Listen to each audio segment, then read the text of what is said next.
A key U.S. delegation is set to visit India from March 25th to 29th for important trade talks. Led by Brendan Lynch, the Assistant U.S. Trade Representative for South and Central Asia, these discussions come at a critical time for bilateral trade. Brendan Lynch will lead a U.S. delegation to India this week, continuing efforts to strengthen the trade ties between the two nations. A U.S. Embassy spokesperson reaffirmed the United States' commitment in advancing a balanced and productive trade partnership with India. With U.S. President Donald Trump set to impose reciprocal tariffs on April 2nd, Indian exporters are on edge.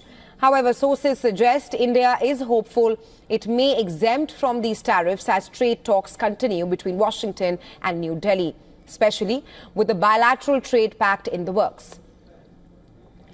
India's Trade Minister Piyush Goyal recently spent a week in the U.S. negotiating following discussions urging Prime Minister Modi's visit last month. Both the nations aim to reach the first phase of a trade deal by 2025, targeting $500 billion in bilateral trade by 2030. However, industry groups have raised concerns about tariff reductions, fearing cheaper Chinese goods could flood the market and harm domestic manufacturers. Along with these talks, U.S. Vice President J.D. Vance is expected to visit India in April, signaling the continued focus on strengthening trade ties.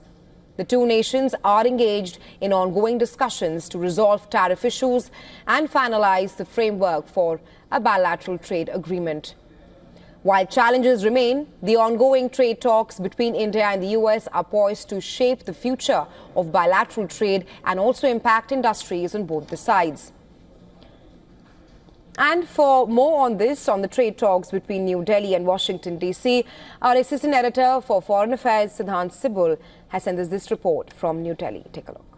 We know that one of the big worries remain globally and here in India as well is the imposition of tariffs that, of course, could see a dramatic change in global trading arrangements and, of course, could impact the market sentiment, which is already down over tariff worries. But essentially, if you look at India-US relationship, this visit could be key in terms of reaching any kind of breakthrough before the tariffs kick in. With video journalist Neeraj Patel, Siddhant Sibal for WION in New Delhi.